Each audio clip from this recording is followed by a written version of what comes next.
The day began like any other, mundane, predictable, ordinary. The kind of morning history never remembers.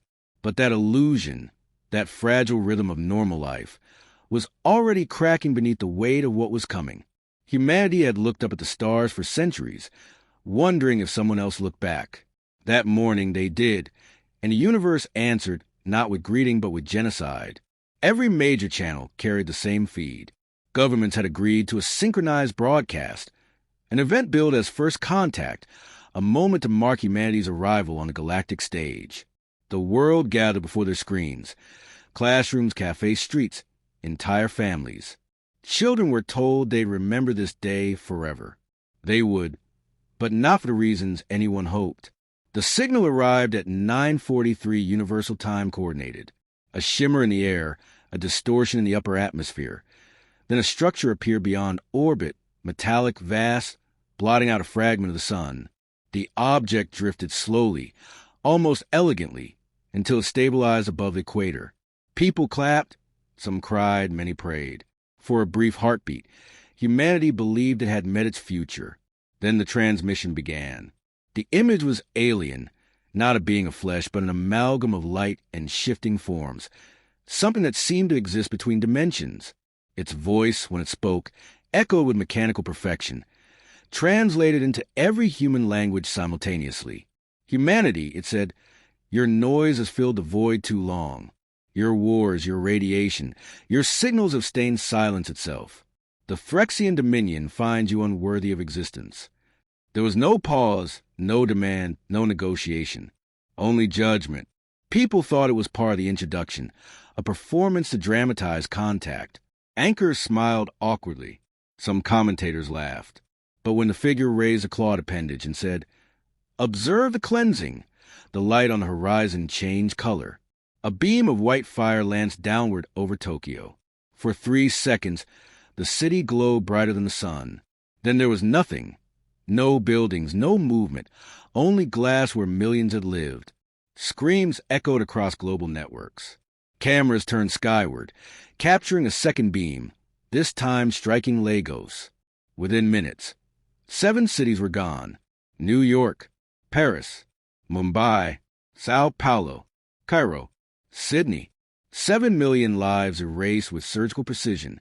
The alien's voice continued calmly through the devastation. The purge is entertainment. You will serve as spectacle. Broadcasters refused to cut the feed. Some were frozen by horror, others by awe. Even as satellites captured the destruction, the image of the alien remained central, a cold observer watching its own handiwork with detached fascination. In orbit, Phyrexian ships drifted silently, releasing plumes of debris that burned to the atmosphere like shooting stars. Children pointed at them, not understanding that those lights were pieces of humanity's fall. Governments scrambled to respond. Military networks failed. Communications jammed. The alien signal dominated every frequency.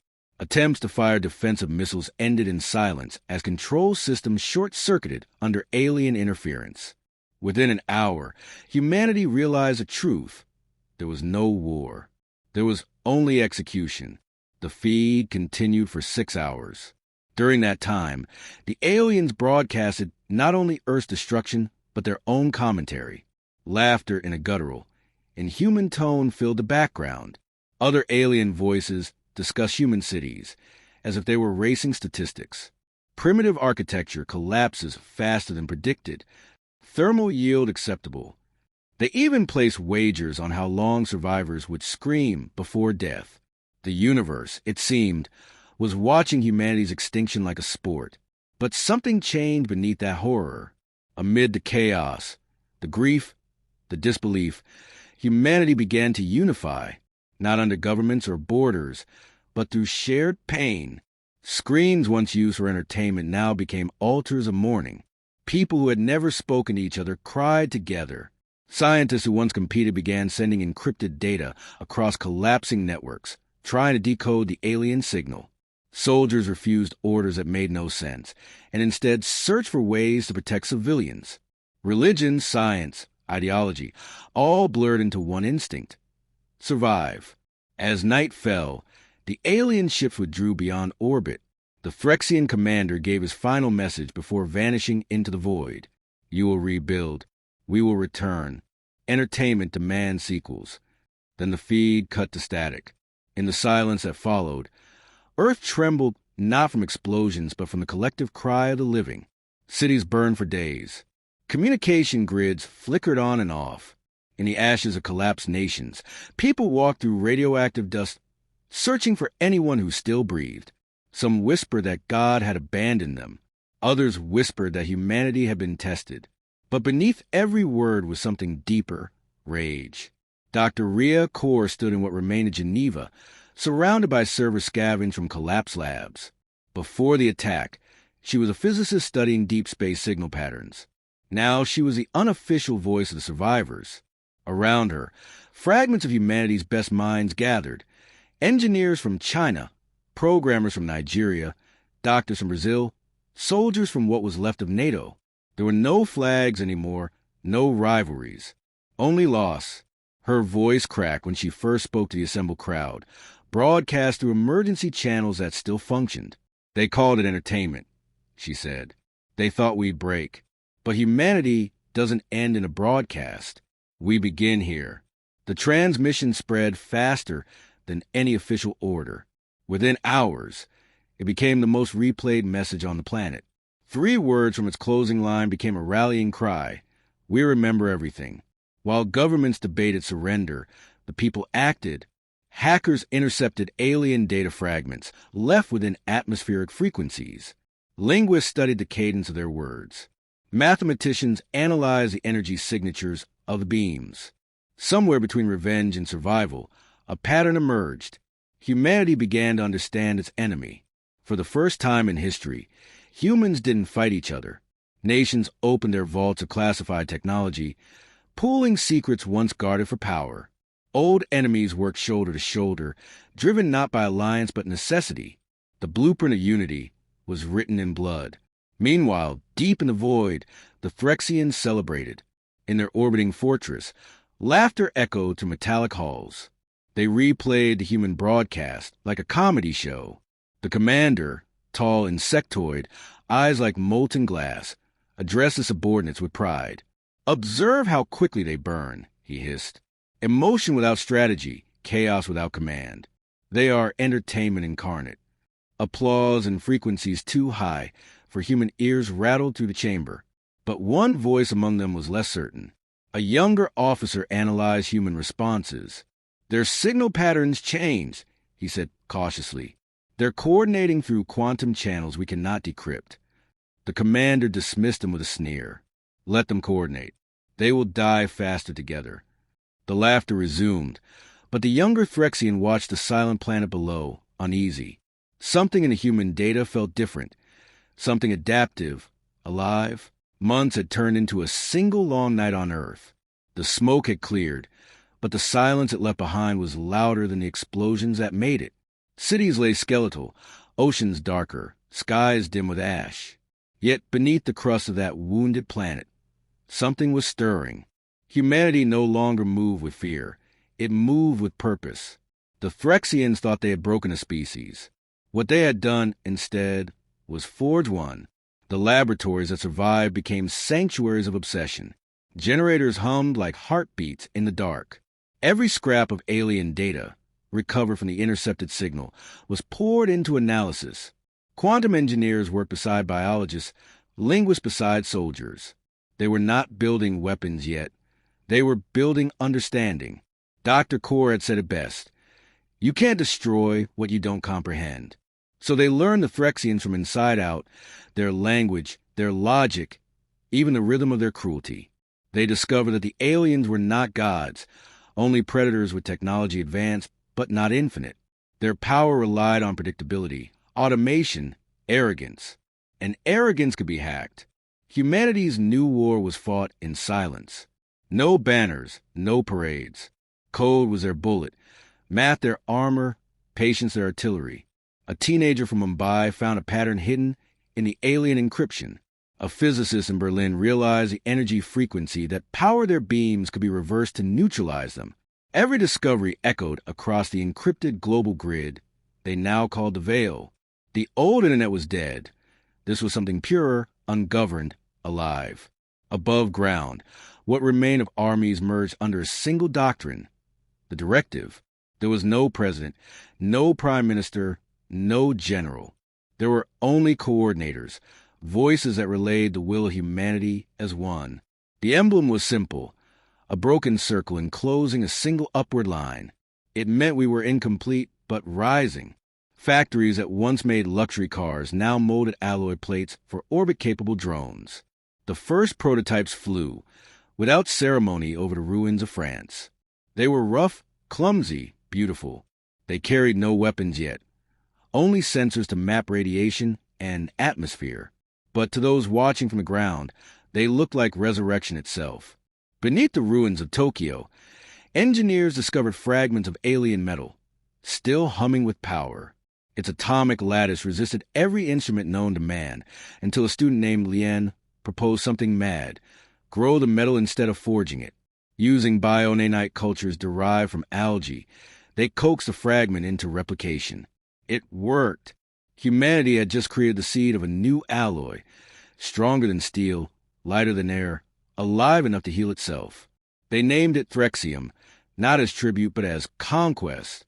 As these breakthroughs spread, so did memory. The 7 million weren't numbers anymore. Each name was encoded into the directive's data banks. Every algorithm carried part of their identity. The fleet humanity was building wasn't powered by revenge alone. It was literally powered by remembrance. The dead would fly again as light, code, and fire. Meanwhile, the Threxians moved on. In distant star systems, they conquered smaller worlds, streamed their purges to their interstellar networks. Humanity's screams had become their most profitable broadcast in centuries. But slowly, their viewership declined. The reason was simple. Earth's signal had gone silent. The predators lost their praise cries, and silence made them uneasy. One Threxian analyst tried to warn the high command that the silence was unnatural. Their transmissions shifted into nonlinear bands, he said. We cannot decode them. His superiors laughed. Primitive species do not vanish, they rot. So they ignored the warning. They did not see that the humans were already listening to them in return. Inside the Veil, teams of cyber architects created a mirror system that could mimic Threxian data pathways. Through stolen coordinates, they began mapping the alien empire's network of relay satellites. Each one became a potential backdoor. Humanity was turning the same machinery of humiliation into the skeleton of retribution. The Threxians had built the broadcast. Humans were hijacking it. Dr. Core hardly slept. Her eyes were always red from the glow of monitors, her hands trembling not from fear, but caffeine and fury. Every time fatigue whispered surrender, she replayed the first broadcast in her head. The screams, the laughter, the silence at the end. It became a metronome for focus. Her team worked 20 hours a day, reconstructing alien communication code line by line, until one day, the screens filled with coherent text. The first readable Threxian message decoded by humans was simple. New season approved. Earth sequel scheduled. The room went silent. For a long time, no one spoke. Then Dr. Core smiled, a slow, terrifying smile. Good, she said. They scheduled the date of their extinction. What followed was acceleration. Every survivor who could contribute was drafted into the directive. Artists designed symbols to inspire morale. Musicians composed low-frequency harmonics that helped pilots maintain focus during neural synchronization. Priests blessed circuits. Soldiers donated blood for neural calibration fluids. There was no separation between science and spirit anymore. Both were survival. By the end of the first year, the surface of Earth looked half dead, but its orbit glowed with rebirth. The first human warship, if it could be called that, took form above the equator. It wasn't a vessel of steel, but of woven Threxium and electromagnetic scaffolding. It had no crew. It was flown by linked minds of 20 operators scattered around the planet. They named it Eternum, Latin for everlasting. It was not built to conquer stars. It was built to erase a memory. When Eternum completed its first test flight, every transmission device on Earth paused to watch. The ship rose through storm clouds like a ghost breaking free of a grave. The signal feed was silent except for one phrase transmitted globally. "We're coming for our dead." Even children understood what that meant. Alien interceptors soon detected unusual activity around Earth. The Phyrexian Council convened to observe the data. They saw energy surges, faint but consistent. They debated whether humans were attempting to rebuild. One suggested another cleansing beam, but the commander refused. "The spectacle has faded," he said. "They no longer amuse us. Let them rot." That arrogance was a final guarantee of their downfall. Humanity used that window to perfect its next evolution. Quantum AI networks that could predict Phyrexian fleet movements by analyzing historical patterns. These systems were not cold machines. They were modeled after human emotion. The AI known as Echo 7 could simulate rage, patience, and revenge. It didn't calculate probability. It felt it. When linked to war simulations, its efficiency outperformed any alien algorithm. It learned faster than it could be monitored. When someone asked Dr. Core if she feared it might turn against them, she answered, "It's made from us. It hates what we hate." As resources grew scarce, some feared collapse again, but something extraordinary happened. Nobody hoarded. Food shipments crossed borders that no longer mattered. The directive enforced nothing. The people enforced themselves.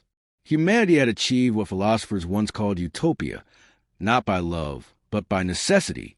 Pain had replaced ideology, and it worked.